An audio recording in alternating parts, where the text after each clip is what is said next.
One of the more interesting things about insulin resistance and metabolic function in the body is the relationship that salt can play in this.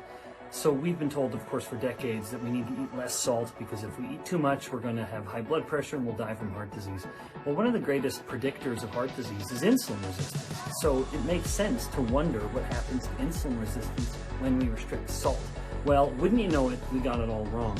There is abundant, at this point, clinical studies to show that when we cut salt too much, it actually increases insulin and LDL cholesterol, as much as that may matter or not. But it increases insulin and that stimulates more insulin resistance. This is because insulin has a water retaining effect. That's one of the reasons why the opposite is true. If someone has high blood pressure and high insulin, they adopt a low carbohydrate diet, which brings down the insulin.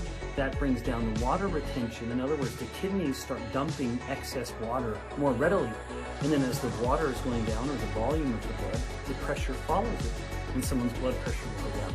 Now, let's flip back to the purpose of this, which is that when we restrict salt too much, because salt is such a molecule of life in the body, it is so essential, the body becomes desperate to retain whatever salt that it can.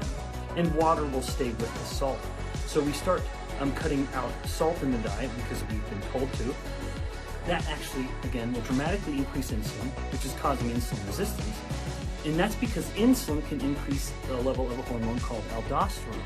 So higher insulin means higher aldosterone, and when aldosterone goes up, it will try to tell the kidneys to retain whatever salt that is in the body already, just because we're taking in so little. Now, what's the overall takeaway from this? One could be that if you are struggling with insulin resistance, despite the best dietary changes and lifestyle changes you may be making, this sounds a little paradoxical, but perhaps there is some reason to be sure you're eating enough salt.